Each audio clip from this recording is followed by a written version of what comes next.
Hey, this is the video report for Sprint 4 for Murray Campbell. Let's take a look at what we did this week. We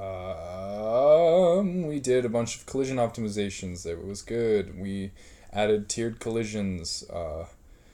Now the collidable groups store their own, AABB, and they update their data through a special function, which I'll show you in a second.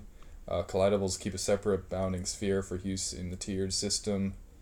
I also added or started a color class. It's like I'm having issues with like static BS stuff and trying to like get that to work, but it's there. I'll figure it out. It's fine.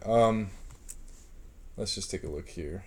We got my sound stuff in. It's still kind of basic. I'm waiting for kind of just to like figure out what I should be adding for the system and dealing with the proposal that I submitted. So we won't talk too much about that. But now let's take a look at here. Well, first let's play it.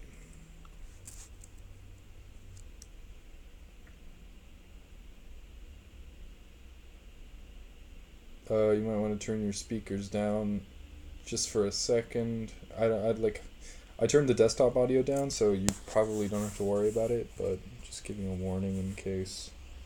Oh wow, that's still pretty loud. Alright, I'm not gonna press the spacebar anyway.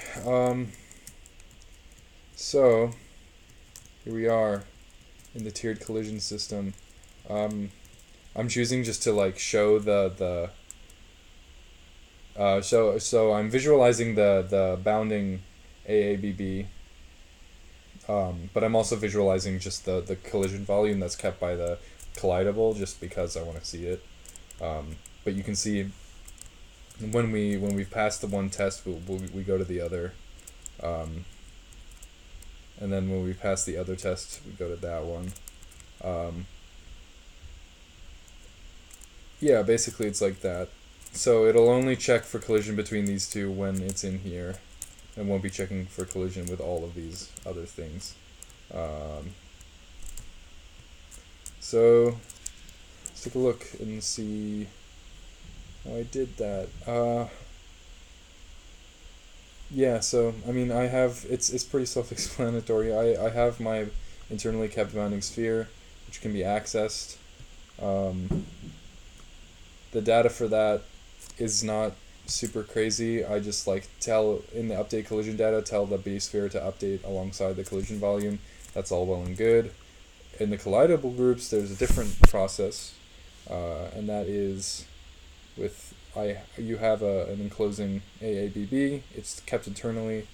You have a public, like a static accessor here, because you need it.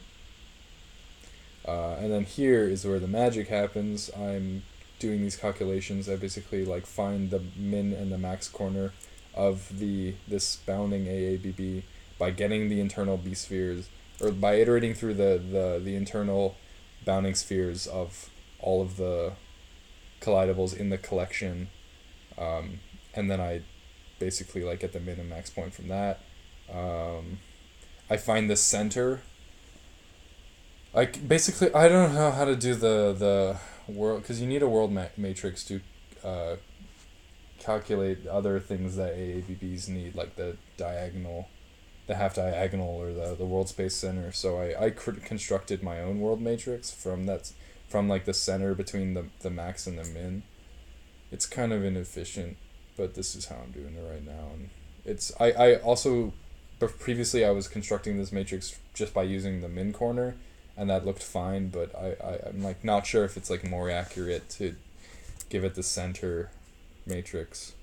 I don't really know how these matrices work entirely, but this makes sense to me, right? I don't know. But I have this function in here that gets called.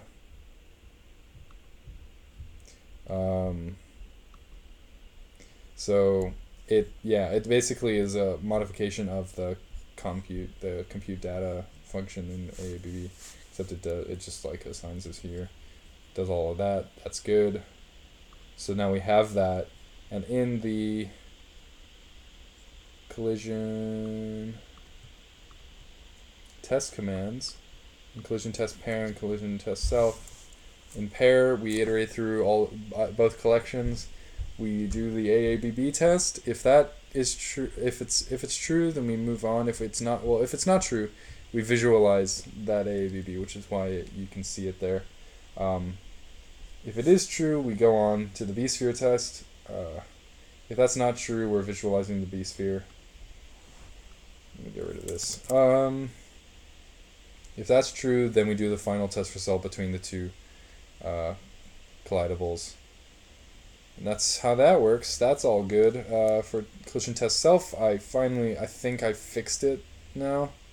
I was just like unsure of how to do it, and I was just like checking like if IT1 equals IT2 here, but that's totally dumb, because IT2 should always be IT1 plus 1 at the start, so that it just, it'll like go 1 and then 2, and then go on, and then IT1 will become 2, and then IT2 will be 3, and we'll go on, and so like all possible pairs will be tested, but you won't have any duplicates. So that's fine. This is good. And yeah, it's basically the same test as before, except we don't have the AABB test, because this is for models. I mean, this is for collidables that are the same collidable group. So there's no need to have an AABB test. So there's that. That's all good. It's pretty much it for this week. I guess I can show color. It's not good. I've been trying multiple different iterations of this just to get it to work, and I can't yet. So I'm getting just like weird errors when I try to import include the color class anywhere. They're like extra errors. So I don't know if you know what's going on there, but I can't think of it right now.